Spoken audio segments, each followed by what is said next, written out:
Voy a empezar este vídeo con una introducción un poquito larga y muy concreta para quitar topicazos de barra de bar antes de ponernos a evaluar el coche en cuestión que hoy nos ocupa. Y lo quiero hacer así porque si no nos vamos a perder en los comentarios y en la propia explicación del coche sobre si este coche merece llamarse Mustang o no. Y voy a empezar hablándoos de Bill Ford. Bill Ford es esta persona que os sale en la imagen, es el director ejecutivo de Ford, fue el CEO de la compañía, es el bisnieto de Henry Ford y es el mandamás de la familia Ford. La familia Ford controla el 2% del accionariado de la compañía y el 40% de los votos del consejo de administración. Y es el propio Bill Ford el que cuando le dijeron que el coche se iba a llamar Mustang, puso cara de póker y dijo que ni de coña. Para convencerle le dejaron uno de desarrollo y tras conducirlo unos días no lo quería devolver. Aprobó en el momento el uso del denominativo en este aparato. Y sí, ahora puedes poner cara de póker y pensar que este coche no merece llamarse Mustang bajo ningún criterio. Pero te puedo enseñar este Mustang de tercera generación sobre plataforma Fox con un motor 2.3 Pinton atmosférico de 4 cilindros y potencia raquítica, estética discutible, y entonces empezaremos a pensar que igual lo que nosotros tenemos en la mente por Mustang no siempre es lo que un Mustang ha sido vendido. Que sí, que para mí un Mustang es esto, o esto, pero esto igual es tan inapropiado como esto, con la diferencia de que esto mola más que esto, claro. Pero la clave de que este coche se llame Mustang tiene mucho más que ver con Porsche que con cualquier otra cosa. Y dirás tú, ¿con Porsche? Porsche rondando la quiebra en los 90. Llega a un acuerdo para desarrollar un SUV para Volkswagen y decide crear su propia versión. Hace así el Cayenne. El Cayenne se vende como pan caliente, salva a la compañía y da lugar a variantes. El Macan, el Cayenne Coupé, un Macan eléctrico en camino. Justo antes de que el Cayenne llegase al mercado, lo único que la gente asociaba con el nombre Porsche era un coche de motor trasero, boxer, con 6 cilindros, refrigeración por aire, si pudiese ser, y nada más. Y de repente podías comprarte una cosa que se llamaba Porsche, que tenía un chasis compartido con un Volkswagen, también parte de la mecánica, parte de los propulsores, y que era además un SUV de 5 puertas de tamaño mastodóntico. ¿Cómo podía ser eso verdad? Pero la historia ya la conoces bien. La comunidad de aficionados más duros de Porsche se volvió loca, se quejaron. Pero 2 décadas después uno puede mirar atrás y ver que las cifras de ventas de Porsche se multiplicaron. El 911 nunca dejó de venderse bien, de hecho se vende mejor ahora que antes de la existencia de este Cayenne, y la compañía se salvó de la más que segura quiebra y adquisición por parte de Volkswagen de los activos que hubieran quedado ahí. Así que sí, Bill Ford no quería llamarle Mustang, pero el experimento de Porsche de la gente de Stuttgart con el Cayenne, más la prueba dinámica por el propio Bill Ford del cacharro, han hecho que al final decidiesen ponerle este nombre. Yo soy Guille García Alfonsín, esto es Power Up con la energía de Total Energies.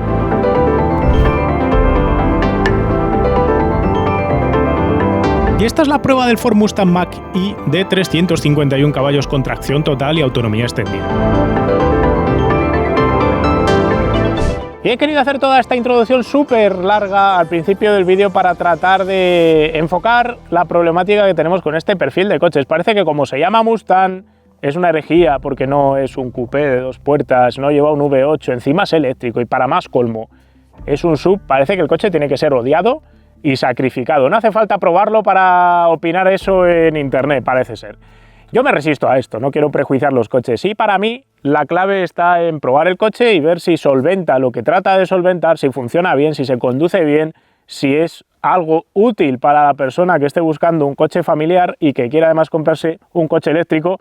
Y después de todo esto, cuando lo haya juzgado, pues ya os contaré si me parece digno sucesor o digno utilizador del nombre Mustang. No es un sucesor porque el Mustang V8 se va a seguir vendiendo y probablemente, de hecho, si no fuese por este cacharro, el Mustang V8 tendría los días contados, así que tampoco le veo tanto problema en eso. Pero ahora vamos a introducirnos directamente en evaluar el coche como lo que es, un coche, y luego ya hablaremos de todo lo demás.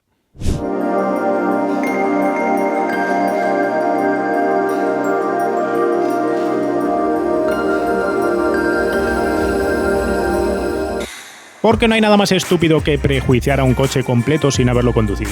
Dar por hecho que es la antítesis del coche pasional por ser eléctrico también es una tontería. ¿Qué queréis que os diga? Yo soy tan apasionado de los coches de gasolina como el que más, y eso no va a quitar para que quiera seguir probando todo tipo de coches que salen a la venta para ver si valen la pena o no valen la pena. Como decía el otro día el CEO de Dodge, Los apasionados de los coches han de buscar las sensaciones de la conducción, no las tecnologías concretas que te van a dar esas sensaciones.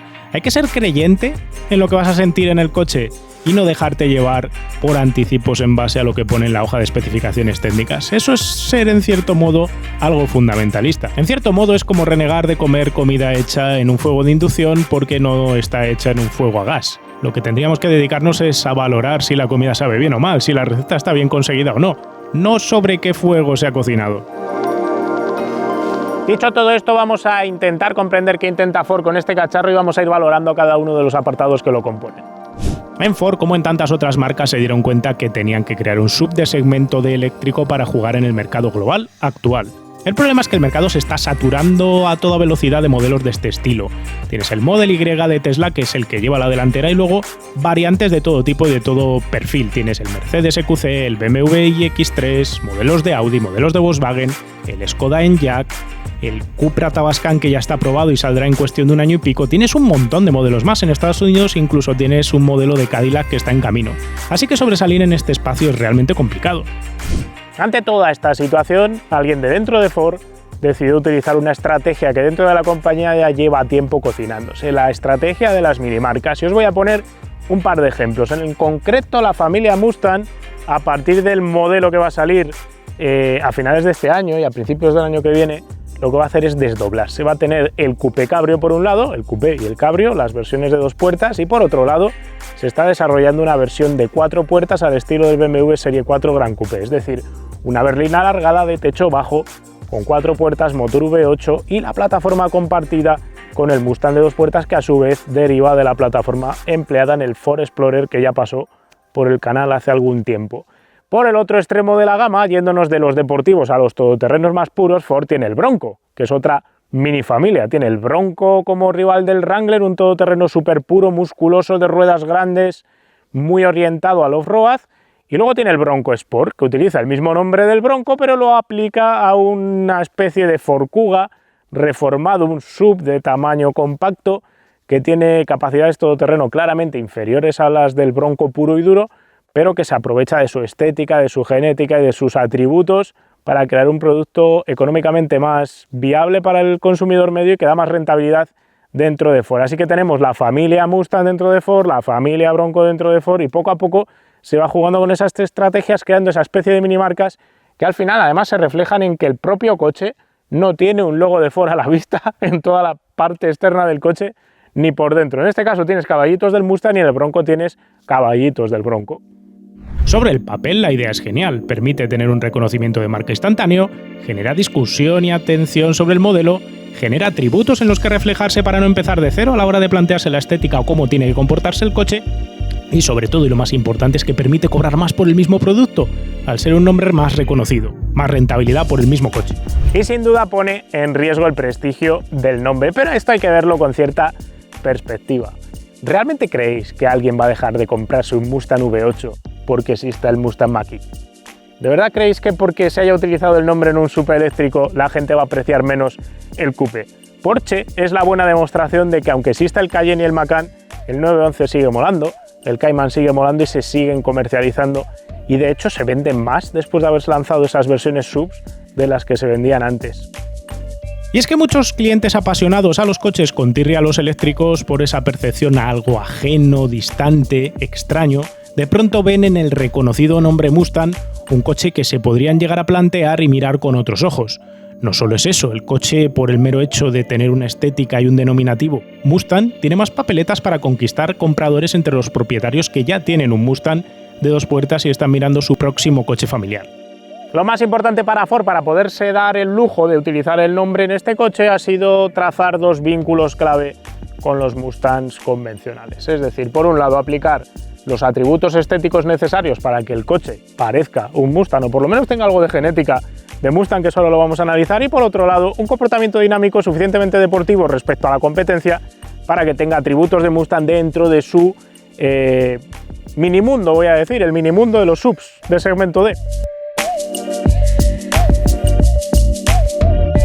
El equipo de diseño dirigido por Jason Castriota lo que ha hecho es trabajar primero en el lateral del coche para buscar las similitudes clave de cómo tiene que ser un Ford Mustang. ¿Cómo es un Ford Mustang Coupé tradicional en el imaginario popular?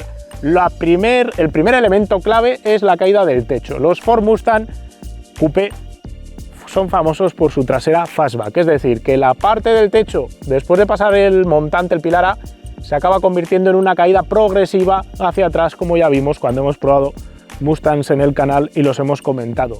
¿Qué problemática tienes cuando haces una caída fastback en un coche de formato sub de este estilo, pensado en meter personas detrás? Pues que acabas sacrificando la altura libre al techo en la parte interior.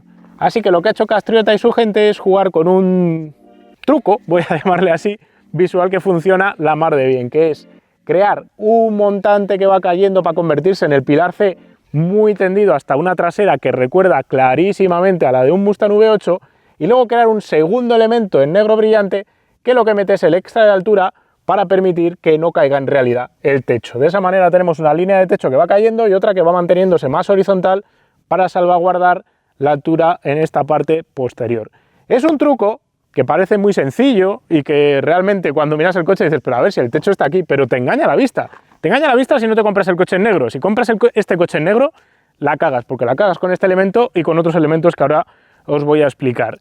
Y esos elementos son los de la parte inferior y los pasos de ruedas. Si os fijáis, lo que ha metido también Ford a la hora de diseñar este coche es la forma de botella de Coca-Cola que os comentaba cuando probamos aquí mismo el Chevrolet Monte Carlo. Típica de Estados Unidos, esa manera de entender las superficies laterales del coche. Buscan un paso abultado de rueda delantero, una carrocería que se intenta remeter y después un paso de rueda trasero marcado, una cadera sobre el tren trasero.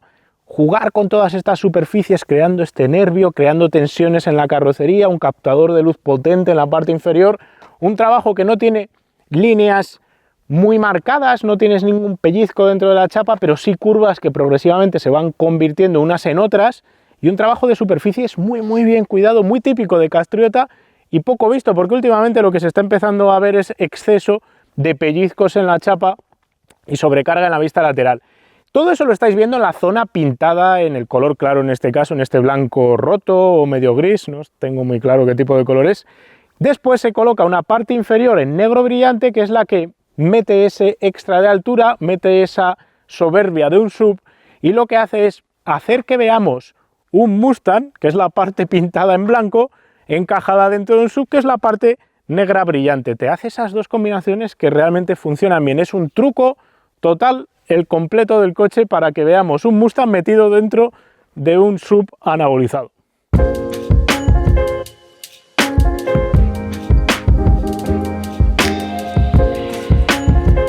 Los detallitos tequi para que esto sea tecno, para que sea coche eléctrico, para que la gente lo reconozca como tal, como coche moderno, han pasado por eliminar todas las manillas laterales de las puertas e inspirarse tal vez un poco en la matriz tuning de la Maxi Tuning de finales de los años 90. Sí se han integrado aperturas eléctricas para las puertas a través de un botón que lo pulsas, libera la puerta y la saca hacia afuera, y luego tiene una zona, la puerta trasera, de goma, que es justo donde agarras con los dedos para poder abrirla. La parte delantera está inspirada por el Lincoln Continental actual, que tiene una manilla de puerta integrada en el propio marco. Pues en este caso tienes el botón y luego el propio tirador para no tirar de esta zona.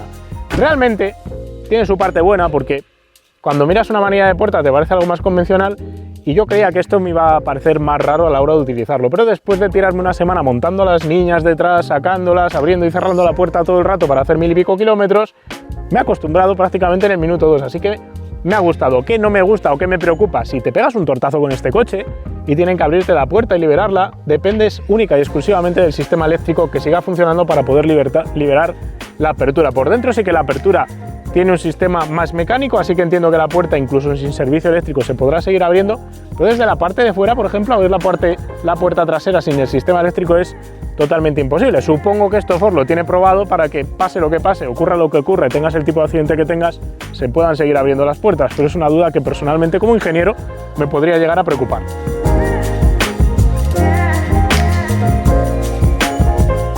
Los neumáticos, las ruedas, son de 19 pulgadas, estas llantas montan neumáticos de 225, son muy estrechitos para el diámetro de la llanta, pero eso se hace porque realmente de esta manera tenemos menos fricción con el suelo y realmente no hace falta más ancho en el neumático para pegar el coche al suelo, 225 ya está bien.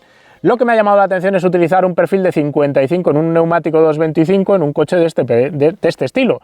De esta manera tenemos mucho balón en el neumático, eso nos va a meter confort, nos va a meter también un poco más de deriva en la dirección, eso va a hacer que no sea tan instantáneo a la hora de girar el volante, pero nos refuerza el aspecto SUV porque la distancia entre el borde de la llanta y el borde pintado de la carrocería, no el negro, es mayor. Eso hace que lo veamos más rudo, bruto.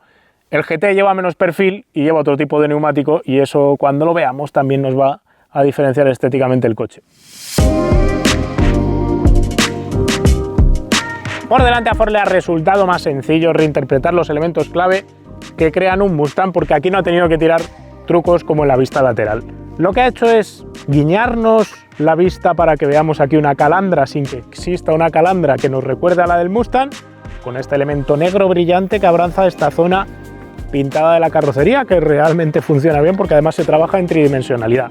Tenemos los faros delanteros con tecnología LED, con los 3 elementos verticales que ya vemos en los Mustang actuales, y de hecho estos faros que veis aquí, además con estas especie de elementos que sobresalen sobre ellos mismos, tan finos, tan cabreados, los vamos a ver prácticamente calcados tanto en el Mustang Coupe como en el Mustang de 4 puertas que irán saliendo los próximos meses al mercado. Por encima se trabaja con un capó súper orgánico con un montón de elementos para tensarlo. Tenemos 2 potentes nervios, una zona cóncava, otra zona cóncava para luego crear el músculo sobre el paso de rueda delantero. Elementos que se permiten porque este capó no tiene un motor debajo que condicione la altura mínima para salvar la distancia entre si te atropellan, cuánto tardas dar en la culata del motor. No tienes esa problemática, por tanto se puede jugar más en los capós de los eléctricos para crear estos elementos. Luego tenemos por debajo un elemento que nos guiña para que veamos una especie de juego visual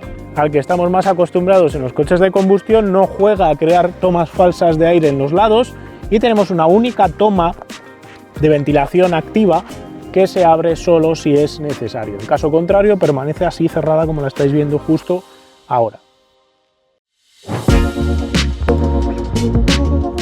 Y por detrás tenemos una luneta que también nos busca recordar la empleada en el Mustang Fastback, con el mismo corte en forma de escudo, medio integrada en el propio marco.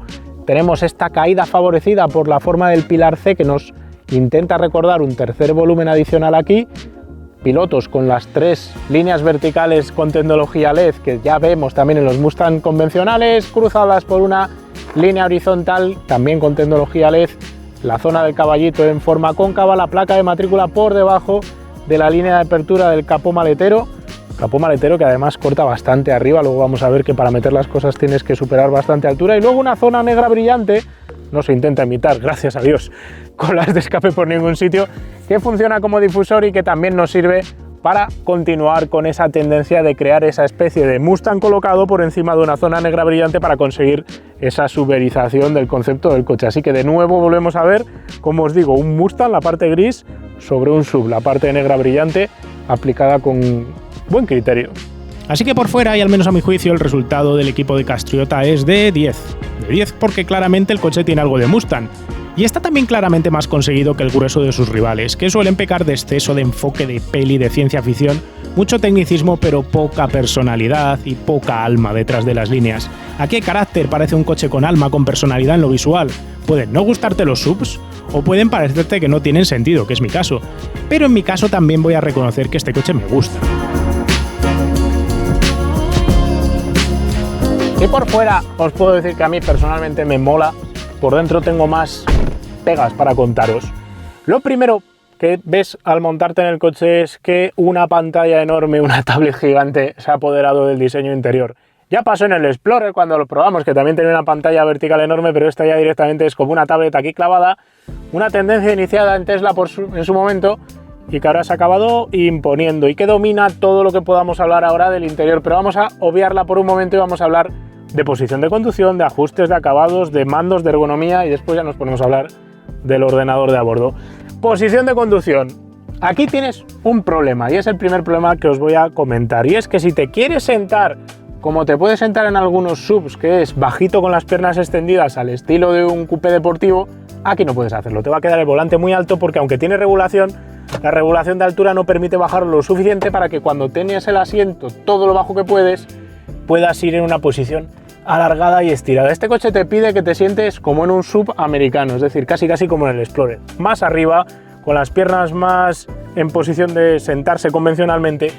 Y si aceptas esa posición más de camioneta, voy a decir, vas bien sentado, vas cómodo y te encuentras en una posición agradable, pero para mí se me ha generado, sobre todo los 2 primeros días a la hora de conducir el coche, ese intento personal todos los días de intentar bajar un poquito más el asiento para buscar esa posición de piernas extendidas que no terminaba de funcionar. Y es que me parece que aquí Ford ha sido más honesta a la hora de buscar una posición de SUV en un coche que por fuera es un SUV, mientras que en otros coches de algunas otras marcas, en un CX-30 de Mazda por ejemplo, acabas tan hundido, en un Formentor de Cupra, acabas tan hundido en la posición inferior que acabas con la línea de cintura prácticamente a la altura de la oreja y vas ahí hundido que no ganas ningún tipo de visibilidad, así que tampoco tiene sentido montarte en un coche con extra de altura para luego acabar hundido ahí en las profundidades. Ajustes, acabados, materiales, tacto de todo. Voy a decir que es el primer Ford que pruebo en 2 décadas prácticamente que no cruje por ningún sitio, que no tiene grillos. Y eso que tiene 9.000 y pico kilómetros esta unidad y le he hecho todo tipo de perrerías. Normalmente siempre aparece algún grillo, pero este coche fabricado en México tiene una calidad de ejecución interior por encima de lo que suele acostumbrarnos Ford, donde siempre acabamos encontrando cris-cris, cross-cross y cosas así. Lo que son plásticos, materiales y todo lo demás, tenemos 2 partes aquí de petrocuero, de piel sintética integrada en el salpicadero, una zona aquí texturizada, una telita que me recuerda a la de mi móvil. Si miráis la funda de los móviles de Google, tienen una textura muy similar a la empedada aquí, que además nos oculta los altavoces que van integrados dentro de la propia carcasa del salpicadero. La parte superior es de plástico duro, aquí se juega sin plásticos blandos ni plásticos tan avanzados en la parte del salpicadero, que normalmente son más caros, pero gracias al uso de esta tela se permite encubrir, voy a decir, ese ahorro de coste de no montar plásticos blandos en esta zona. La parte inferior de lo que son acabados, materiales, ajustes de toda esta zona, me parece que también raya mejor altura de lo que nos tiene acostumbrados Ford. También los paños de las puertas con plástico blandito en la parte superior, petrocuero en la parte interna de la puerta, también un altavoz integrado con esta telita tan chula. Esto me parece que está bien hecho, hasta los paños internos de las puertas donde tienes los receptáculos para montar botellas y todo lo demás están bien ejecutados. Tienes muchos sitios para dejar cosas, tienes una bandeja de carga inalámbrica para el móvil, toda una superficie aquí engomada, 2 posavasos, tienes aquí también otra parte inferior debajo de esta parte de la consola, una guantera climatizada entre los 2 asientos delanteros, otra guantera de buenas dimensiones. Lo único que voy a echar aquí de menos es que el reposabrazos del brazo derecho no se puede echar hacia adelante y para una persona de 1,70 y algo de mi estatura pues le puede resultar un poquito corto. Probablemente si mides 1,90 o tienes tamaño americano, más anchote, más grande, pues no tengas tanto problema. Pega importante, el diseño de los asientos. Son de cuero, están calefactados y en principio a simple vista y sobre todo si tocas el cuero, pues tienen un buen tacto, pero agarran muy poco lateralmente tanto la banqueta como el respaldo. Falta agarre, falta que te abracen, sobre todo porque este coche es capaz de pasar fuerte las curvas y eso acaba haciendo que trabajes más con la espalda para mantenerte en el sitio y te canses un poquito más yendo rápido con este coche de lo que le corresponde. Para mí un coche de este aspecto deportivo, de este enfoque dinámico, necesita asientos que te abracen más, asientos más parecidos a los del Focus ST. La versión GT lleva unos asientos más deportivos, así que nos tocará probarlos para ver si realmente agarran mejor y estaría bien que Ford los ofreciese como opción para el resto de modelos de la gama. La pantalla central funciona bien, aunque no es tan espectacular como la de Tesla. Sea la del Model 3, sea la del Model Y, el tema es que es rápida, es intuitiva y no se calienta como para notar que emite calor como al radiador, cosa que sí nos ha pasado con algún otro coche con pantallón central, pero no es tan bonita a la hora de apreciar ciertos aspectos como por ejemplo los mapas. Aquí no tienes Google Earth o una visión cenital, satelital de lo que tienes debajo de los pies, tienes un navegador mucho más sencillote. Pero lo que más me ha gustado es que, a pesar de tener el pantallote, Ford aún se ha preocupado de colocar un segundo display tras el volante, donde lo esperas justo con la información que allí requieres: autonomía, velocidad, indicadores de los asistentes de ayuda a la conducción, indicaciones de la navegación, indicaciones si alguien se ha quitado un cinturón de seguridad, avisos, y tampoco satura con informaciones innecesarias como diagramas de potencia o cosas extrañas que no aportan realmente nada a la conducción. Así que me parece que es limpio, efectivo y justo como tiene que ser. Hablando de ergonomía, todos los mandos que tienen que ser físicos son físicos menos uno. Así que tenemos, el volante es físico, es redondo, es de un buen diámetro, tiene un tacto agradable, es medio blandito, trabajado así de cuero, buen trabajo aquí. Tienes mando de luces físico, mando de la antinebla físico también, mando del volumen físico, mandos en el volante físicos también, no son táctiles ni capacitivos ni ninguna cosa de esas rara. La única cosa que es táctil es el climatizador, que lo actúas tocando la pantallita y que tiene su parte buena porque está en una zona que es bastante grande, bastante fácil de acceder y no se te mueve tanto la mano como si tienes que subir el brazo entero, así que puedes tenerlo todavía apoyado, lo cual mejora la posibilidad de darle bien, pero donde esté una ruleta que se quite esto. Yo pediría a Ford que lo mismo que ha pegado este botón en la propia ventana, en la propia pantalla de cristal, hubiese pegado otros dos pequeñitos, otras ruletas adicionales para el propio climatizador, más de hecho que el propio volumen, que me parecen más útiles. Las plazas traseras tienen puertas que se abren mucho en ángulo, por lo que es fácil cargar a los peques, aunque la altura al suelo va a exigir que les ayudes a la hora de subir, aunque sean ya mayorcitos. Hay que tener también cuidado de no enchufarse o enchufar la cabeza de tu hijo contra el montante, porque es relativamente bajo respecto a la altura de la banqueta. Una vez dentro, espacio para cabeza y rodillas es más que adecuado para que 4 adultos viajen. De hecho, el espacio de las rodillas es muy generoso. Y en mi caso, a la hora de montar a las dos peques en sus sillas respectivas, mi perro pistón cabía con más espacio transversal del que suele tener en otros coches del segmento D. Tienes todo el techo panorámico, que es un pontazo para que los peques vean más luz, y además está muy bien tratado para que no entre muchos rayos UV, así que no tienes riesgos de insolación aquí, aunque esté el sol directamente encima, a pesar de que no tiene cortinilla. Tienes salidas de aire independientes detrás, aunque no climatizador de 3 zonas, y tienes 2 enchufes USB para cargar dispositivos. El maletero tiene una boca de carga bastante elevada y solo 402 litros, que para un coche de 4,7 metros no es espectacular. En mi caso diré que 402 litros me parecen más que suficientes para hacer mis viajes con toda mi familia. Pero si todavía estás en esa fase en la que tus peques requieren un carrito, te va a comer bastante espacio. Debajo de la bandeja principal de carga del maletero tienes espacio para dejar cables, el quirre para pinchazos, pero lo bueno es que tienes otros 81 litros adicionales de maletero secundario en la parte delantera del coche, donde sobre todo te aconsejaría dejar esos cables de recarga y algún otro elemento de mantenimiento que puedas tener ahí. Los pañitos para limpiar el coche que alguna gente lleva, pues este es el sitio para dejarlos. Podía Ford haber creado una plataforma específica para este coche, pero lo que ha hecho es coger la base del Focus, del Kuga y de todos estos modelos, modificarla un montón y crear su nueva plataforma de coche eléctrico. Si bien no es 100% nueva del todo, básicamente no tiene nada que ver con la que vemos en un Focus. ¿Por qué este coche es un SUV y por qué los fabricantes se están tirando a hacer SUVs cuando tienen que hacer coches eléctricos? Pues por una razón bien sencilla. Si os fijáis aquí, veis todo este tocho, toda esta altura, que es lo que ocupa el paquete de baterías. Colocar las baterías aquí abajo viene muy bien porque son muy pesadas y ayuda a bajar el centro de gravedad. Si las colocas en cualquier otra posición, si las colocas en forma de T, si las colocas apiladas unas encima de otras, acabas fastidiando el comportamiento dinámico del coche. Así que la prioridad es que como las baterías pesan más que las personas, son más densas, viene bien colocarlas aquí abajo. Así que lo que ha hecho Ford es coger la plataforma que tiene un Focus, por ejemplo, y crear 2 largueros longitudinales que van por los lados de la carrocería. No hay traviesas de ningún tipo ni ningún tipo de refuerzo intermedio, y lo que hace a través de esos 2 largueros es colocar toda la batería, que es enorme, en la parte central del coche. La batería en este coche, lo que es el paquete de las baterías, está compuesto por las celdas y luego por una especie de armadura que hace las veces de chasis, así que los esfuerzos torsionales y de flexión y de en caso de impacto no solo los soporta el chasis, sino que los soporta también lo que es la propia estructura de la batería. Así que de esa manera se permite ahorrar peso porque no tiene que agregar otros elementos metálicos a lo que es la estructura de la carrocería. Es un coche que no es ligero, pesa 2.190 kilos, dice Ford, pero tampoco es exageradamente pesado para los estándares actuales. Y diréis, ¿pero cómo puedes decir eso si pasa de 2 toneladas, tío?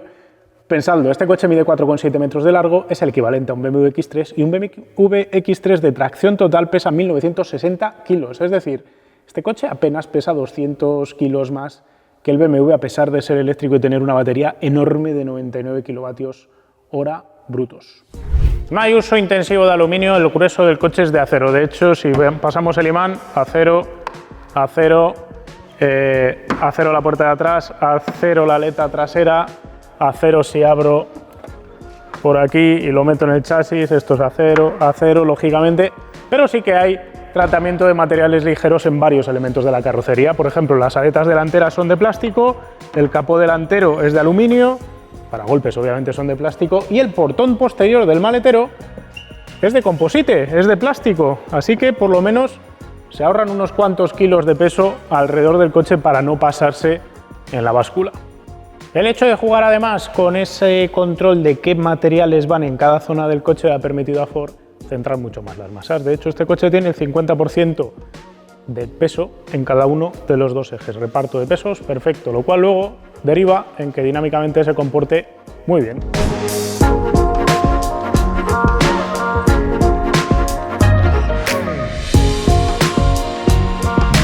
Por debajo, y ahora que ya lo hemos levantado, me da mucho respeto meterme debajo de coches de 2 toneladas, no sé por qué. El elevador aguanta 2,6 toneladas, le cuesta subir, hace ruidos así raros, así que puede ser por eso. Delante tenemos, como en el Focus, en el Kuga, una suspensión McPherson, pero todos los elementos son propios del Mustang Mach y tenemos un brazo inferior de aluminio forjado, lo podéis ver, una mangueta de aluminio forjado también, encima la suspensión McPherson con amortiguador pasivo convencional, pinzas de 4 pistones súper tochas, van rígidas, colocadas, fijas y lleva un disco ventilado sin taladrar que no es flotante.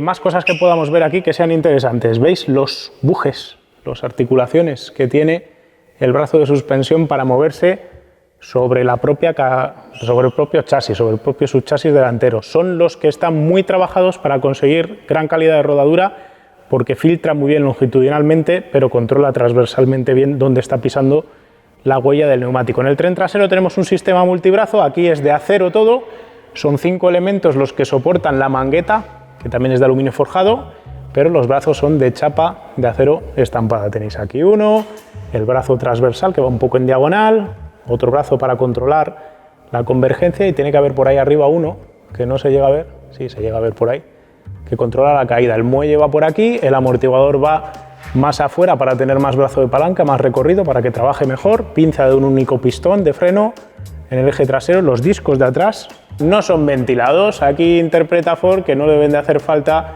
refrigerarlos más. Curiosamente luego cuando hemos estado probando el coche, y ahora lo comentaré cuando me ponga en movimiento, no hemos notado ni que tenga exceso de calor ni nada parecido en el equipo frenante, que me ha parecido más que adecuado.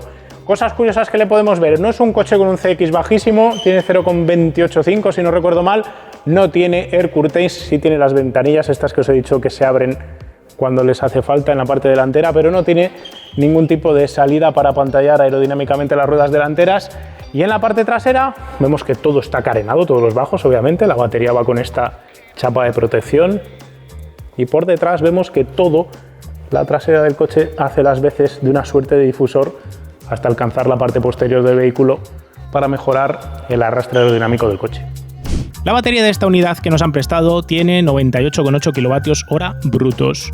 Esa capacidad que hemos redondeado en 99 kWh brutos tiene 88 de ellos útiles. Un tamaño que considero aceptable. Me habéis oído decir muchas veces que por lo menos necesita 60 kWh para un coche que utilices habitualmente en autovía para no tener una autonomía demasiado baja. Aún así, 60 se me hicieron escasos cuando estuve probando el Leaf para intentar ir en Nochevieja desde Madrid hasta Logroño, que no hay una gran distancia, y estos 90 kWh que tienes prácticamente en este coche me parecen la cifra indispensable para poder viajar tranquilamente y olvidarte un poco de la locura de la autonomía y sobre todo de la locura de la cantidad de puntos de recarga que te puedes llegar a encontrar. El LG proporciona las celdas de esta batería que puede cargarse a una potencia máxima de 150 kW, aunque pierde muchísima velocidad de carga una vez que alcanza el 80% de su capacidad.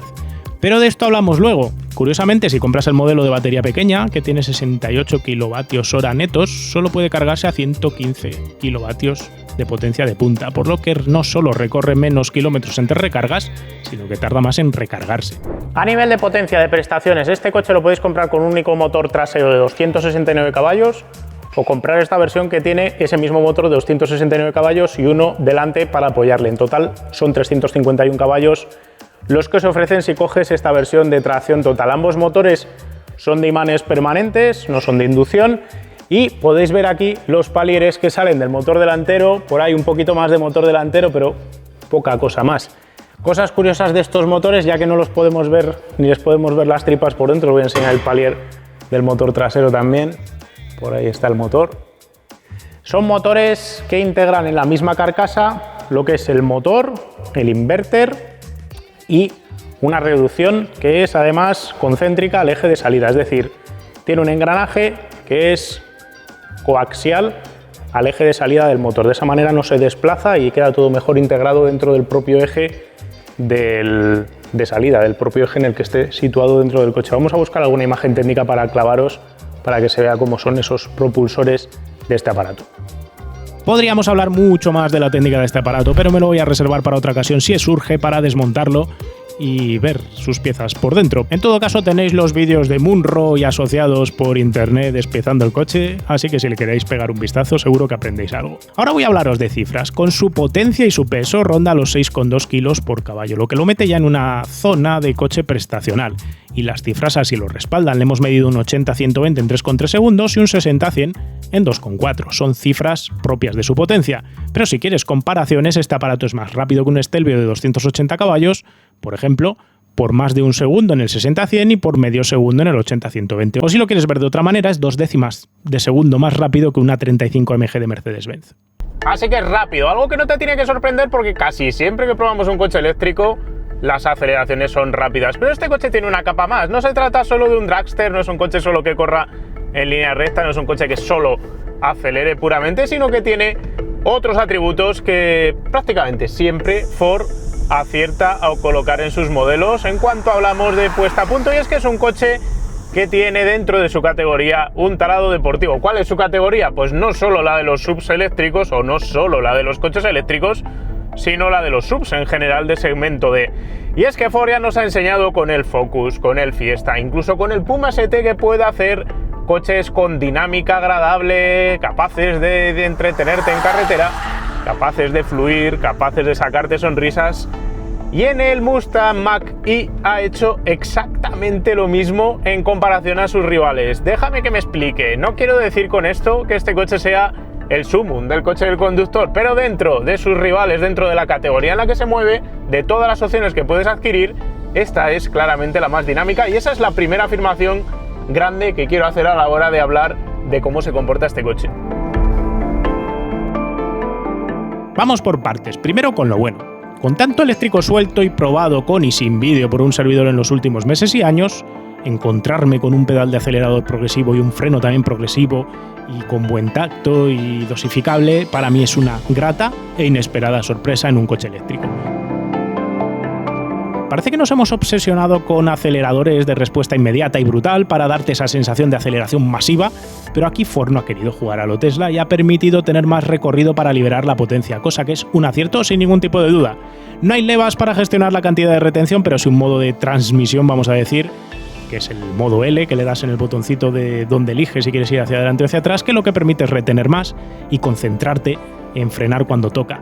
Me parece que es acertado prescindir de las levas porque al final simplifica un poco la conducción, y después cuando nos hemos puesto a conducir dinámicamente este coche, os lo voy a decir, es el mejor eléctrico que he conducido en conducción deportiva, así que tal vez las levas no eran necesarias. Los frenos frenan bien, aguantan el calor y se pueden hasta dosificar, y de hecho el pedal no tiene un tacto extraño, cambiando de modo de regeneración a modo de frenada, así que aquí un 10 para Ford en la puesta a punto. Solo le falta cierto tacto al freno en frenadas suaves de ciudad, que es donde puedes no frenar todo lo que quieres en ciertos accesos a un ceda al paso o cosas así, que es ese puntito un poco extraño que tienen todos los coches con servofreno asistido electrónicamente, pero es claramente mejor este pedal de freno que el de un Tesla, el de un Mercedes o cualquier otro eléctrico que haya pasado por mis manos. Y seguimos hablando de cosas buenas. Puesta a punto dinámica, comportamiento es el segundo aspecto del que os quiero hablar. Este coche empuja desde atrás, aunque esta es la versión de tracción total, que tiene dos motores eléctricos, está claramente configurada para empujar desde el motor eléctrico trasero. Y aunque no es el primer eléctrico que probamos que tiene o dos motores eléctricos o uno solo atrás, o empuja más del de atrás que desde adelante, es claramente el primero que cojo, con la excepción clara del Taycan, que obviamente no es rival directo de este coche, que tiene interés por sacarte de atrás derrapando. Es un coche de esos que quiere jugar desde atrás mientras vas al gas, y cuando te has pasado ya de empujar desde atrás a la hora de derrapar, lo que hace es meter en juego el tren delantero para que no te propases perdiendo tracción y sea capaz de cabalgar prácticamente de las 4 ruedas, recordándome ligerísimamente y muy a distancia, pero conceptualmente al 911 Turbo con tracción total o el Nissan GT-R, coches que también te dejan jugar con descolocar y colocar el coche un poco en actitud cruzadito, empujando desde atrás, pero que luego empieza a tirar también de las ruedas de delante y acabas haciendo una especie de derrape extraño, casi de 4 ruedas, mientras las ruedas de delante empujan, porque tienen mucha motricidad y las de atrás van un poquito descabalgadas. No me malinterpretéis, no es un coche de cruzar 45 grados, no es un GT86, ni un Silvia, ni nada por el estilo, pero sí que tiene esa capacidad dinámica de que del vértice hacia afuera de la curva, una vez que has alcanzado el apoyo y quieres sacar el coche hacia afuera, puedes descargar rápidamente el pedal del acelerador y con eso colocar el coche un poquito en ángulo y mantenerlo pegado hacia el vértice, permitiéndote ir un poquito antes al gas y controlar con la cantidad de acelerador la cantidad de guiñada que tiene el coche, algo que no es tan fácil de conseguir en los coches eléctricos visto lo visto, y que sobre todo suelen pecar de tener un acelerador demasiado directo, demasiada descarga de par de golpe, como para poder modular con precisión cuánto ángulo de deriva tienes en base a cuánto acelerador metes. Aquí, como sí se ha trabajado, como os decía en el punto anterior, ese tarado progresivo del pedal del acelerador, puedes jugar con esa progresividad a la hora de descolocar la trasera.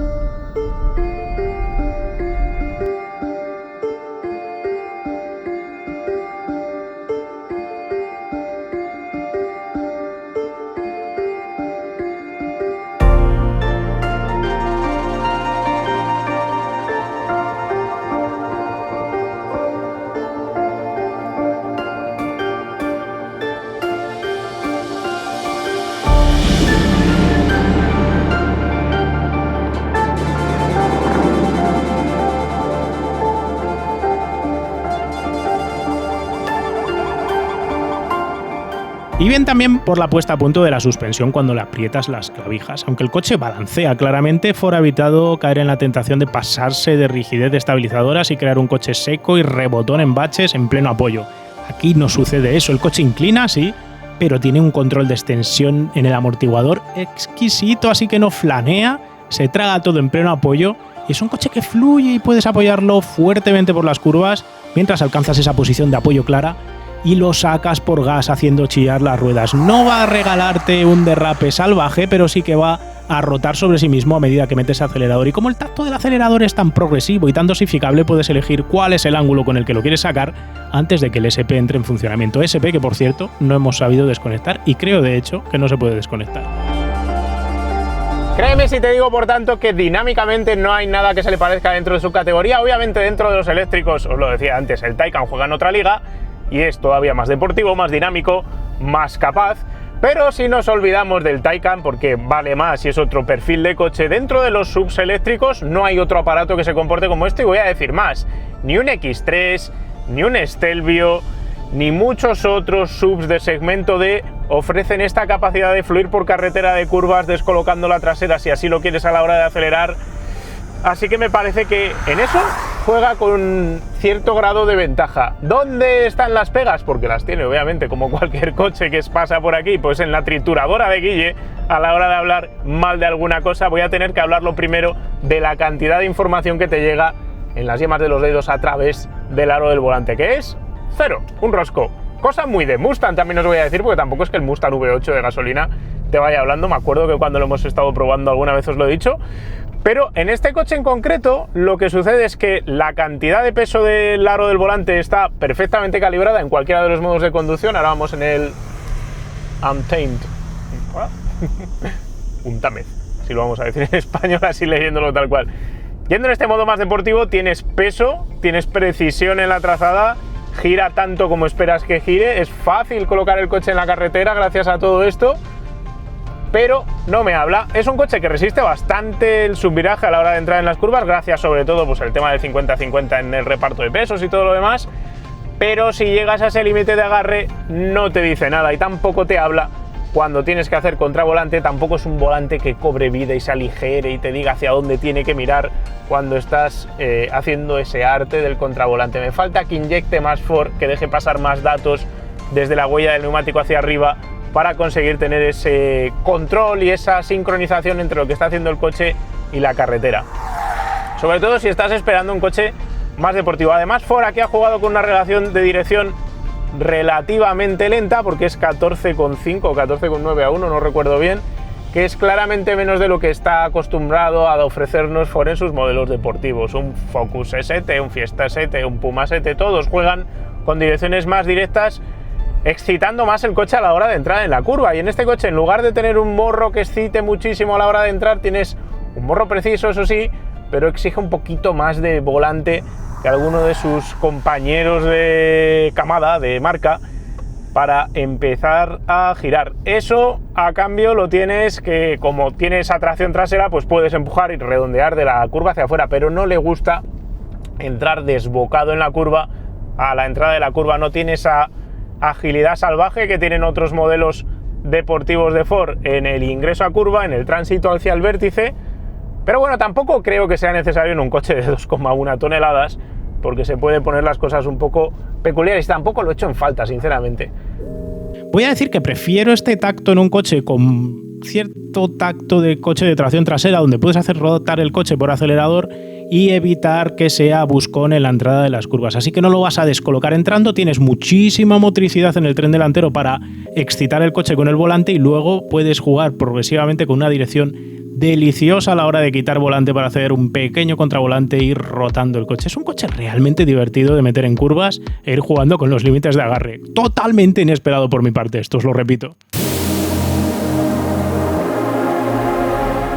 El uso además de neumáticos de gran perfil que utiliza esta unidad que nos han dejado, tengo ganas de probar el GT, que lleva menos perfil de goma, hace que también tengas una componente elástica extra entre lo que haces tú al girar el volante y lo que acaban haciendo luego las llantas. Luego el neumático va metiéndose ese ángulo de deriva y eso le resta un pelín de extra de instantaneidad a la hora de empezar a girar, pero tampoco lo veo, ya os digo, problemático. He de decir que por todo ello es un SUV de esos dinámico al que le gusta fluir por la carretera y con el que vas a disfrutar pasando por una carretera de curvas como esta. Digamos que es el eléctrico del conductor, un coche de contacto deportivo que te llevarías a hacer curvas un domingo por la mañana, cosa totalmente inesperada. Y además, como tiene suficiente batería, puedes ir a hacerte unas curvas y volver a casa sin haberte fundido la batería al completo, cosa que es lo que nos suele ocurrir cuando probamos dinámicamente otros coches eléctricos que pasan por aquí. La pega la vas a tener en los asientos. Como os decía antes, les falta soporte lateral tanto en la banqueta como en el respaldo y acabas forzando la espalda para mantenerte en el sitio mientras aprovechas el agarre lateral del coche y echas de menos unos buckets más conformados. Pero dejemos ahora por un momento las gansadas, el hecho de ir conduciendo dinámicamente, y pensemos y hablemos de cómo va este coche cuando lo quieres utilizar como un electrodoméstico de transporte para ir de A a B, que para eso están pensados básicamente los SUVs eléctricos. Si te lo quieres pasar bien, probablemente utilices otro coche. Voy a hablaros sobre el ruido interior primero de todo. Hemos medido 65 decibelios a 120 por hora en nuestra sección de pruebas. Es la medida más baja para un modelo de Ford que he medido nunca. Y clava también la medida del EQC de Mercedes-Benz, que os había dicho que era muy silencioso. Así que este coche es claramente silencioso, a velocidad sostenida, más silencioso que cualquier modelo de Tesla, puestos a mirar un rival. Pero el confort no solo va de sonoridad, también va de capacidad de flotar por el asfalto y que no te enteres de los baches. Y es aquí donde las cosas no salen tan bien. Sinceramente, el hecho de no haber recurrido a unas estabilizadoras ultra rígidas para controlar el balanceo del coche, fiándose de la baja altura del centro de gravedad y trabajando muy bien muelle y amortiguador para el comportamiento dinámico, acarrean, para bien, que el coche no sea ni seco ni buscón cuando vas conduciendo por autovía. Es un coche que va por donde le dices y no va haciendo cosas que haría si tuviese las estabilizadoras más duras, pero le sucede que es un poco incómodo en baches largos de autovía, de autopista, cualquier cosa que sean bultos, baches, resaltes del asfalto, de estos que son ondulaciones un poquito más largas que los baches secos y concretos.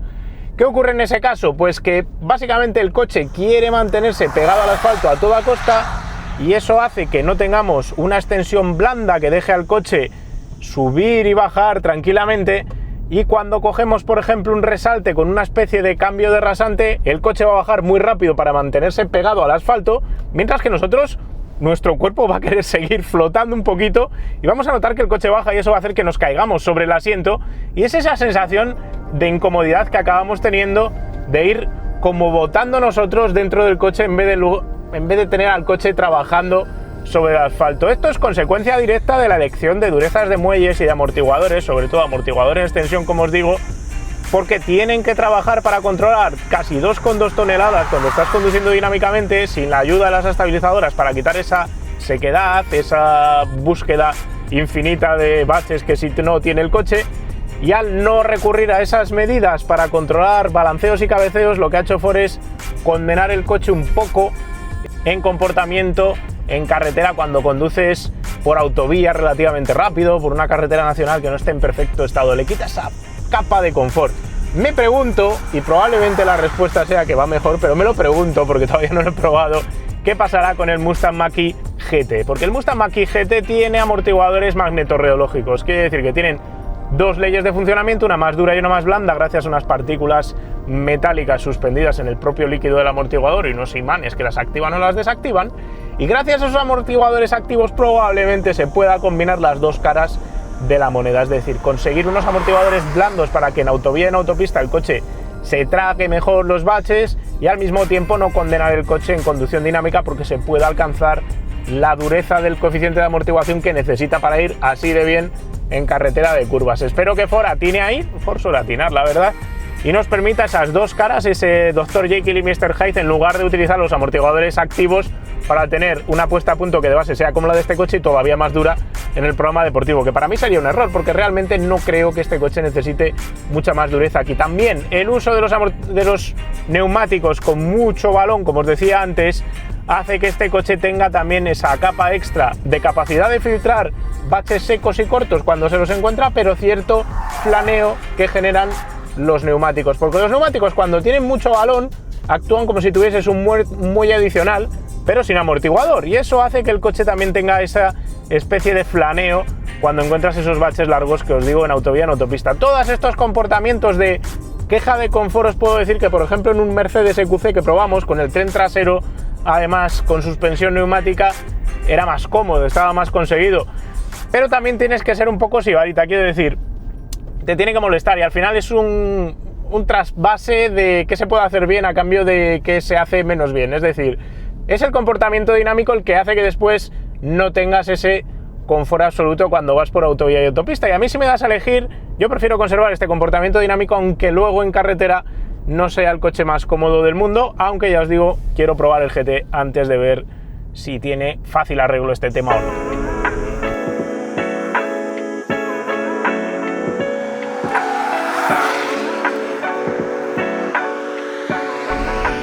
Curiosamente, estas quejas que os digo que tienes en autovía, en autopista, no las tienes cuando conduces por ciudad y te encuentras tapas de alcantarilla, baches de estos de tipo guardia tumbado, adoquines. Todo este tipo de baches e irregularidades del asfalto se los traga y prácticamente ni existen. ¿Por qué lo consigue? Pues por dos condiciones básicas. Primero, porque los bushings de los brazos de suspensión están perfectísimamente diseñados para trabajar en ese tipo de baches, que es justo donde más sacan a relucir si están bien hechos o son demasiado secos. Aquí se han utilizado unos muy conseguidos y al mismo tiempo el uso de gran balón del neumático, que os puedo decir que en autovía, en autopista puede generar esos flaneos y te falta un poquito más de precisión a la hora de entrar de manera más directa en la curva.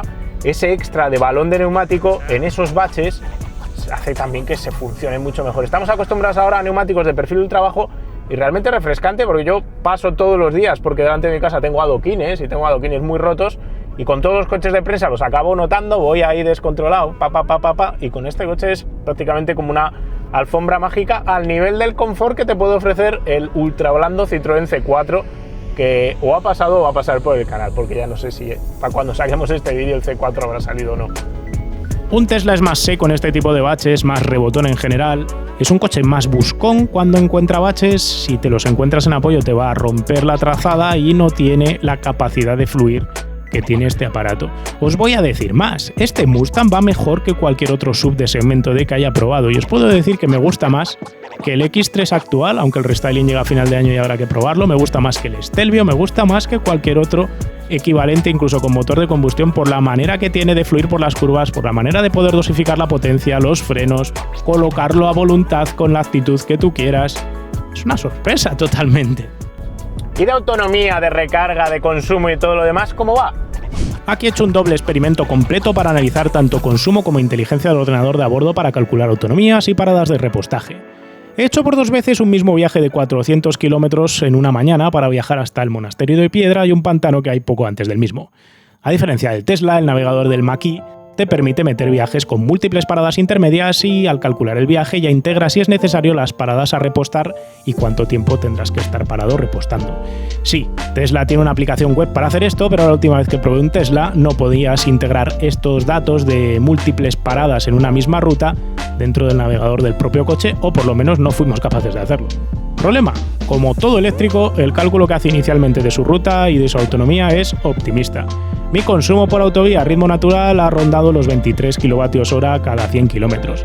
He tenido picos de bastante más, de hasta 33 con cuestas arriba y zonas de menos, con 18 kWh cuando voy cuesta abajo, pero me quedo con esos 23 como referencia para la media total de 1000 km que he hecho en autovía con este cacharro. Esto implica que la batería llena te da para unos 380 km entre recargas, más o menos. Claro, la autonomía oficial del coche son 540 km, pero si haces autovía es imposible acercarte a esa cifra, salvo que conduzcas al menos un 20% más lento que el tráfico que te circunda. El caso es que el Mustang no es tonto, y ya cuando sales de casa estima que tendrás 400 km de autonomía en la batería llena, por lo que ya sabe más o menos el trayecto que vas a hacer y el ritmo que vas a llevar. En mi caso, en este viaje de 400 km, el navegador estimó que no iba a tener que parar a recargar, pero transcurridos 50 km de autovía, ya recalculó y me recordó que iba a tener que parar. Tras avisarlo en pantalla, basta pinchar en la misma para decirle que integre un cargador en la ruta, que él mismo va a autoseleccionar, va a mirar solo cargadores rápidos y te va a decir cuánto tiempo tienes que parar y te va a recordar con cuánto margen de autonomía vas a llegar al destino. Es sencillo. Lo que no es sencillo de comprender es las indicaciones que salen detrás del volante, justo en la pantallita que tienes. Al principio tienes 2 distancias.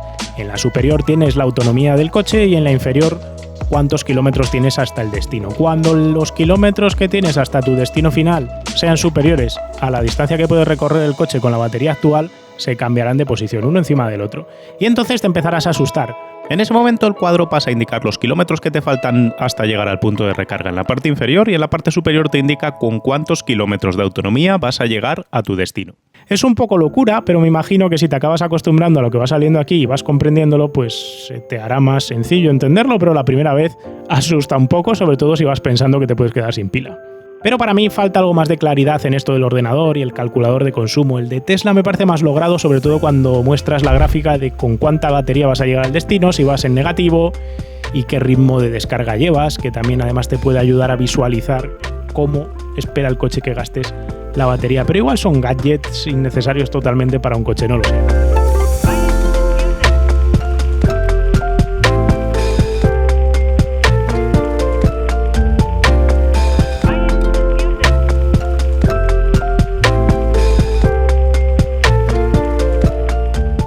¿Y qué tengo que decir del proceso de carga? Pues la experiencia va a depender del punto de recarga al que vayas, ¿no? Del coche. Con Ionity este coche tiene una experiencia muy parecida a la de Tesla, es decir, enchufas, pasas la tarjeta y listo. Para completar mi viaje de 400 kilómetros me bastaron 10 minutos de carga. Y si te parece que 10 minutos parados son muchos, yo te voy a decir que con 2 peques en el coche y mi mujer bajaron las 3 al servicio y para cuando volvieron había cargado más el coche de lo que realmente era necesario. Así que si tienes familia y vas a utilizar el coche en este tipo de uso más familiar, no creo que suponga un problema parar 10 minutos en un viaje de 400 kilómetros, porque si no es el coche, va a ser tu familia la que te haga parar esos 10 minutos.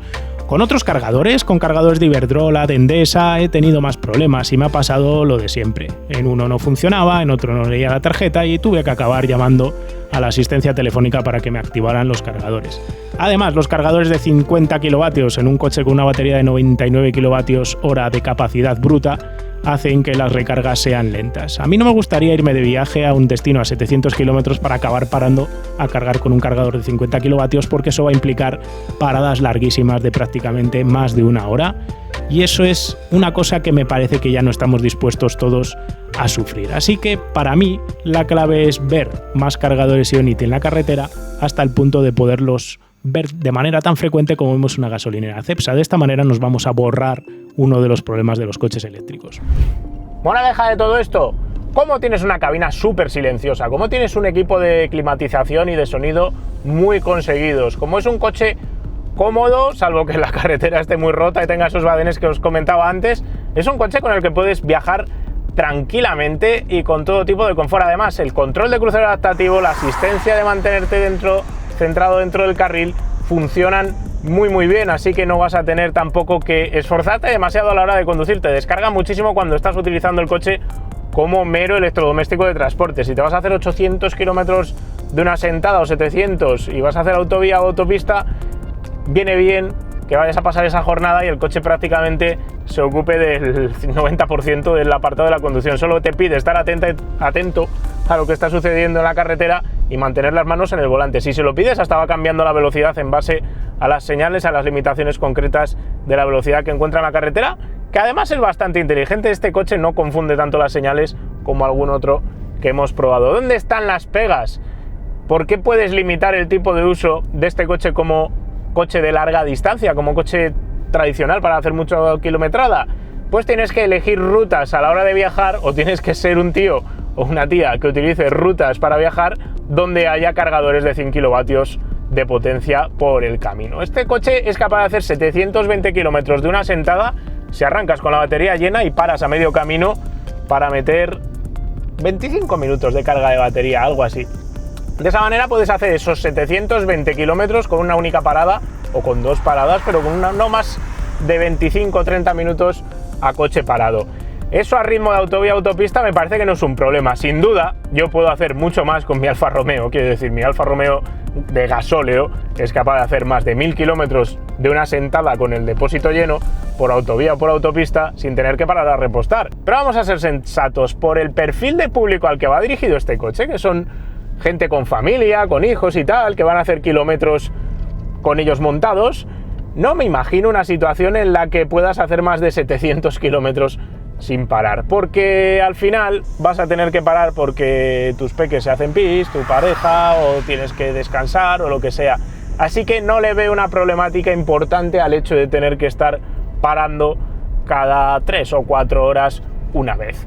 Y además, mientras existan esos cargadores rápidos, lo que va a suceder, como os decía antes, es que en el tiempo en el que paras para hacer un pis y estirar un poco las piernas, el coche ya habrá recuperado suficiente batería para seguir el trayecto. Sin duda, si eres un tragamillas de estos que todos los días hacen 700, 800, 1000 kilómetros y los haces solos y ya está acostumbrado a parar menos, este coche no encaja con tu perfil de uso y para nada sería recomendable. De la misma manera que no sería recomendable si te mueves por rutas de carretera donde no hay cargadores de 100 kilovatios de potencia o más, porque no poder cargar esa potencia va a exigir que tus paradas, en vez de media hora, sean de 1 hora, y eso ya hace perder todo el tipo de sentido a este coche. Por eso es tan importante la infraestructura de recarga.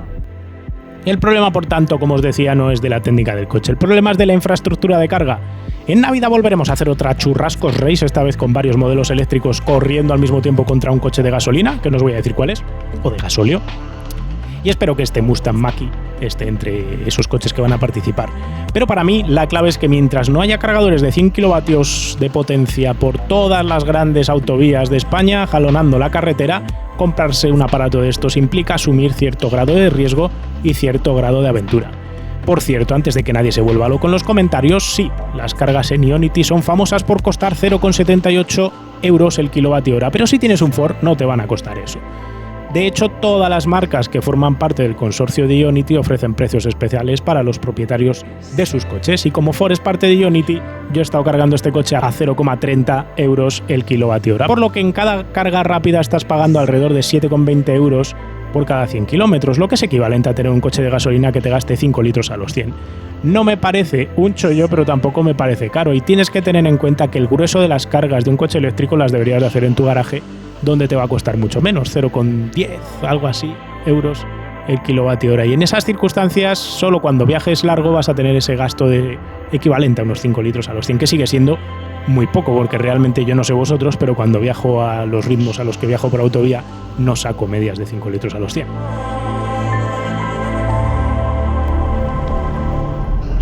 Por cierto, me ha llamado muchísimo la atención que todo el rato que vas rápido con el coche y tiene que entrar en funcionamiento el control de estabilidad, que no es desconectable, esté todo el rato oyéndose el relé, cómo va trabajando sobre el freno. Al final lleva un servofreno electrónico con control electrónico para poder gestionar cuándo regenera y cuándo frena, y vas escuchando cómo haciendo esas pequeñas interrupciones la bomba del control de estabilidad para ir pinzando los frenos y que el coche se mantenga en trazada. Cosa curiosa. No nos volvamos locos con las conclusiones, vamos a centrar primero el tiro. Este es un coche raro para un tipo de cliente que no es el tipo de cliente común en España que se suele comprar un coche. Ya se ha vuelto a cerrar por 15ª vez él solito. Este es el típico coche que se compra una familia que quiere un SUV de alrededor de 60-65.000 euros para todo uso con la familia. La gente que ahora mismo se está comprando, sobre todo a leasing, el Vios X3, Audis Q5 o algo así, pues es ese perfil de comprador al que está apuntando Ford, pero sumándole una capa adicional. Tiene que ser un cliente que quiera meterse en el lío de comprarse un coche eléctrico, que quiera apostar por esa tecnología. Si antes os decía al principio del vídeo que lo que nosotros valoramos son experiencias de conducción y no la tecnología que subyace debajo de ellas, lo mismo que os digo muchas veces de yo no miro la marca o el modelo del coche, yo miro cómo se conduce, si me gusta, si no me gusta, si me apasiona, si no me apasiona. Con la tecnología me considero neutro también. Me gusta valorar los coches independientemente de si son eléctricos a gasolina, a gasóleo o impulsados por pedos de dinosaurio, no lo sé, me da igual. Pero en este caso concreto, teniendo en cuenta toda la problemática que suscita comprarse un coche eléctrico, claramente el cliente tipo de este coche tiene que tener una visión positiva hacia cogerse un coche a baterías, porque va a haber una serie de cosas que le van a dar cierto grado de problemas o que van a exigir un poquito más por parte del dueño de lo que le exigiría un coche de gasolina convencional. Llegados a ese caso, el panorama que hay ahora mismo ofrece bastante variedad, del EQC al Model Y, el Enyaq de Skoda, pero aquí Ford tiene un coche que ha conseguido algo vital en este escaparate. Si Tesla tiene para sí la clave de ser la pionera y la que mejor red de recarga tiene, el Mach-E tiene para sí la mejor estética, eso es una cosa personal de juicio mío, que lo podéis estar de acuerdo o podéis no estar de acuerdo, pero lo que es seguro y que es totalmente objetivo es que tiene el mejor comportamiento dinámico deportivo de cualquier eléctrico de su rango de precio o inferior. Tiene algo de genética de Mustang en eso, porque es un Ford que mete algo de dinamismo dentro de un segmento donde ahora mismo no lo había, un segmento donde no se suelen ver coches pensados para conducir, sino más bien meros electrodomésticos de transporte. El Mustang no es eso, no da prioridad a lo techy, no le da prioridad al hecho de soy eléctrico, sino que le mete esa capa de pasión por la conducción que yo echaba de menos para poder enamorarme o querer incluso un coche eléctrico. Esta unidad tal cual la estáis viendo cuesta 65.000 euros. Tiene la batería de 99 kWh brutos y tiene tracción total, 2 motores eléctricos para 351 caballos. Os podéis comprar una versión de solo tracción trasera con el mismo tamaño de batería y baja los 200 y pico caballos. Os podéis comprar incluso una versión de 76 kWh de tamaño de batería y también tracción trasera claramente más barato, que ronda los 45.000. Pero si me dejáis un consejo y os estáis mirando este coche, mi primer consejo va a ser que compréis la versión de 99 kWh de capacidad de carga de batería. ¿Por qué? Pues por dos razones. La primera es que la batería de 76 se queda muy escasa a la hora de hacer viajes frecuentes, así que si hacéis largas distancias, la de 76 me parece que no solventa. Todo lo que sea hacer viajes de 400 kilómetros sin tener que parar demasiado, o 300 y pico, va a exigir que tengáis esta batería de 99 kWh brutos, porque de otra manera la autovía o la autopista va a hacer que os quedéis tiesos a los 200 y pico, casi a los 300. No me parece una buena solución.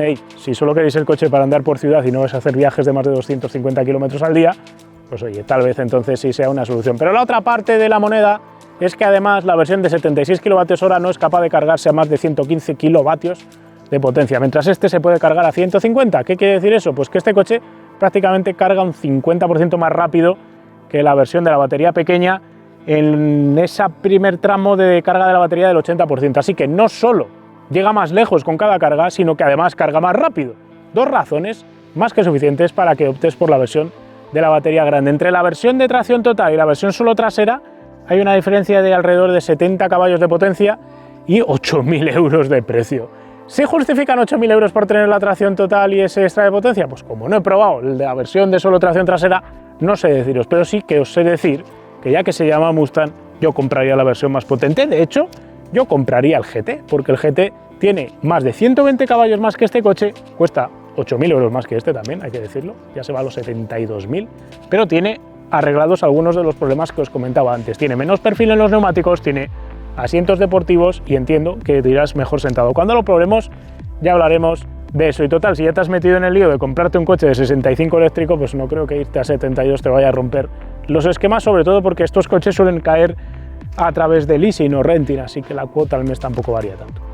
Además, el GT lleva amortiguación magnetorreológica, así que no solo arregla el tema del neumático de los asientos, igual también arregla el tema que os he comentado del confort de marcha cuando vas por autovía o autopista nacional. Y ahora la pregunta de siempre, ¿me lo compraría o no me lo compraría? Os voy a decir una cosa. Este es el mejor SUV deportivo de segmento D que he probado, eléctrico y de combustión.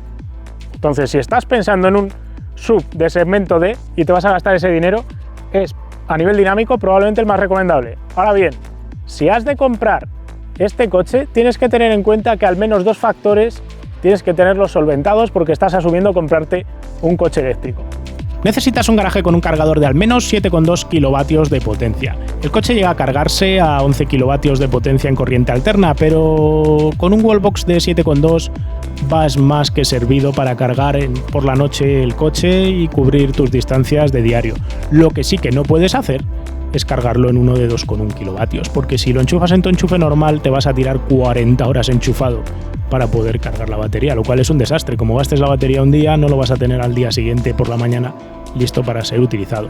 Tienes que revisar también muy bien por qué carreteras vas a conducir y cuáles son tus rutas habituales y futuras para ver si puedes permitirte el lujo de vivir con un eléctrico o vas a empezar a sufrir por no poder encontrar cargadores. A medio plazo seguro que esto se solventa, pero si me preguntas si mañana mismo puedes comprar un coche de estos, lo primero que te digo es que mires bien por dónde te vas a mover antes de decidir si un coche eléctrico puede ser para ti. Y ahora otra pregunta que vamos a tratar de solventar con el uso de nuestras amigas, las matemáticas. ¿Es un coche de 2,1 toneladas, casi 2,2, y una batería de 99 kilovatios hora eléctrico ecológico? Vamos a hacer números para ver cuántos kilómetros tenemos que andar antes de que este coche a nivel de CO2 sea neutro respecto a un equivalente fabricado con motor de combustión convencional. Para hacer estas matemáticas vamos a tomar como referencia el último paper, o traducido al castellano artículo científico, que está publicado con reconocido prestigio y validado de manera externa a los fabricantes. Es el mismo paper que utilizamos en su día para analizar la batería del MX-30. Según este documento que tenéis enlazado en la descripción del vídeo, cada kilovatio hora de batería de litio en producción, incluyendo la extracción de los materiales de los minerales hasta el ensamblado de la propia batería como tal, impacta con 177 kilos de CO2 a la atmósfera. Este Mach-E, con 99 kWh de capacidad de batería, tiene por tanto asociados 17.523 kilos de CO2 por fabricar su batería. En cuanto a motores eléctricos e inverters, tenemos alrededor de 1.600 kilos por cada conjunto.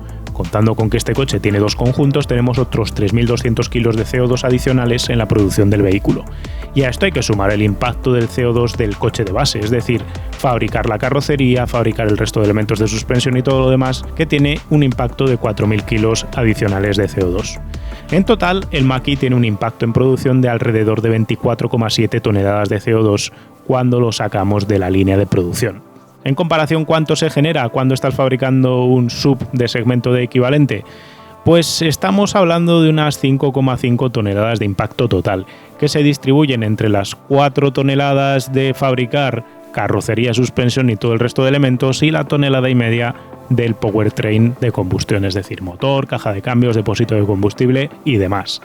Hasta aquí sabemos que tenemos un diferencial de 19,2 toneladas extra de CO2 emitidas al medio ambiente para fabricar el Mach-E, debido sobre todo al impacto de la batería.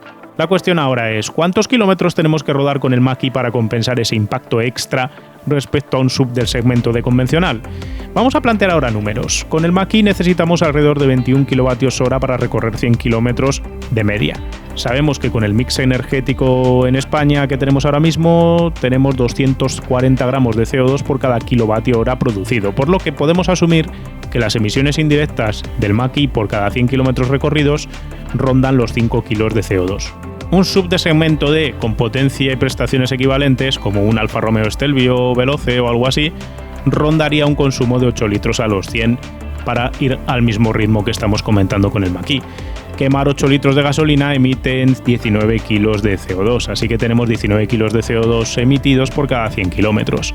Ahora, haciendo números, lo que tenemos que mirar es cuántos kilos de CO2 ahorramos cada 100 kilómetros. El Mach-E ahorra 14 kilos de CO2 por cada 100 kilómetros recorridos versus un sub de segmento D con motor de gasolina. Así que la cuestión es cuántos kilómetros tenemos que recorrer entonces para compensar el impacto en fabricación que ha tenido el Mach-E por tener una batería de litio. Pues esa cifra concretamente se va a 137.142 kilómetros, 137.000 redondeando. A partir de ese kilometraje, cada kilómetro que recorras con el Mach-E va a ser un kilómetro que genere una ventaja de CO2 respecto a la atmósfera. Es obvio que se podrían tener aquí muchos otros detalles, si cambia el mix energético español, si eres capaz de producir la electricidad del coche de manera totalmente limpia a nivel de CO2, pero en ciencia tenemos que basarnos en datos demostrables, y esos datos demostrables nos dicen que tenemos esas emisiones de 240 gramos de CO2 por cada kilovatio hora producido en España. Cabría evaluar también qué vida útil le resta a la batería pasado los 137.000 kilómetros iniciales, ya que cambiar la batería haría que la cuenta de CO2 comenzase desde cero. Lo cierto es que un sub de segmento D o cualquier coche de segmento D suele irse al desguace con bastante más que 137.000 kilómetros, suelen rondar al menos los 250.000, así que a efectos netos de CO2 probablemente durante su vida útil un Mach-E suponga una ventaja a nivel de CO2. Y hay otras ventajas paralelas añadidas. Por ejemplo, este coche no emite ni partículas microscópicas desde su motor, ni tampoco óxidos de nitrógeno. Así que de esta manera también limpiamos los centros de las ciudades. Es un coche mucho más agradecido con el entorno urbano que tu sub de gasolina convencional, salvo que ese sub de gasolina convencional sea un híbrido enchufable, claro. Sea como fuere, está claro que con una batería tan grande los efectos beneficiosos del CO2 tardan en llegar, y si estos coches se fuesen al desguace antes de la cuenta o no son utilizados el kilometraje que tienen que ser utilizados para recuperar ese extra de CO2 generado en su producción, pueden empezar a suponer un problema también para el cambio climático. Y solo nos queda una cosa, que es buscar el coche en Wallapop. ¿Encontraremos Mach-Es a vender de kilómetro cero o no? La lógica dice que no lo voy a encontrar porque hay una lista de espera bastante marcada, así que por Mustang Mach-E no debería de encontrar ninguno. 68.900 euros para un 331 caballos con 1.935 kilómetros. Es el de la batería de rango extendido. Y además es el de la versión de tracción total, o sea que es la misma versión que hemos probado en otro color en el concesionario Deisa de Madrid, en la red de concesionarios Deisa de Madrid. Es como el que hemos probado, pero con otro color. Y ya veis que no hay más. Con el tiempo supongo que irán saliendo. Aún así, ya os digo que hay 6-8 meses de plazo de espera para estas unidades, así que por una vez no nos hemos encontrado el mercado de los automatriculados lleno de coches eléctricos. Igual dentro de un año cambia la cosa, ya lo iremos viendo. Y ahora, para concluir, voy a contestar preguntas concretas antes de cerrar el vídeo. ¿Acertó Bill Ford permitiendo que se utilizase el nombre Mustang en este Mach-E? ¿Sí o no? Bueno, para mí, personalmente, me parece que es un acierto desde el punto de vista de Ford. Yo, si hubiese sido Bill Ford después de probar el coche y verlo estéticamente, también hubiese aceptado que se le llamase Mustang a este cacharro. ¿Por qué? Pues porque comercialmente tiene más recorrido, tiene suficientes elementos de conexión con la familia Mustang para permitirse ese nombre, y me parece un complemento perfecto para todos aquellos que guardan en su garaje un Mustang V8 o cualquier muscle car, para poder tener también ese contrapunto eléctrico de utilizar todos los días. Y como herramienta para utilizarlo todos los días, me parece que es un electrodoméstico de transporte familiar muy alineado con hacia dónde va el mercado. Es decir, como coche eléctrico me parece que cumple muy bien, y como sub de segmento D ya os he dicho que dinámicamente me encanta. De hecho, estéticamente hasta me parece atractivo. Dicho todo esto, es muy caro y dependes 100% de la infraestructura de recarga. Así que antes de compraros esto, pensad muy bien por dónde lo vais a utilizar y qué tipo de trayectos vais a realizar. Porque si bien todo lo que es la A2, por ejemplo, la podéis recorrer tranquilamente para hacer cualquier tipo de viaje entre Barcelona y Madrid, porque hay cargadores por todos los sitios de alta potencia, si os ponéis en cualquier otra situación de España y os vais a vivir a, yo qué sé, Lugo, Ponferrada, cualquier zona de por ahí, y os movéis mucho por esa zona, probablemente no encontréis suficientes cargadores como para satisfacer las necesidades del cacharro. Así que no dependes tanto del coche. Yo creo que los coches ya han llegado más o menos a donde podían llegar. Dependes mucho más de la infraestructura de carga para que este tipo de aparatos sean realmente aconsejables para el 100% de los usuarios. Hoy por hoy no lo son, pero para un nicho de esos usuarios sí que pueden tener cierto sentido. Sobre todo si guardas este coche al lado de uno de gasolina de esos que emiten un montón, como para contrapestar, ¿no? Este es el típico coche que yo guardaría al lado de un yo qué sé, de un Ford Fairlane importado de Estados Unidos con un V8 gordo, para tener esas dos mitades de la manera de entender los automóviles. En fin, espero que os haya gustado este vídeo. Si os han quedado dudas del cachivache, las podéis dejar en los comentarios. Y yo no tengo nada más que deciros. Nos vemos pronto con otro vídeo de otro coche. Un saludo.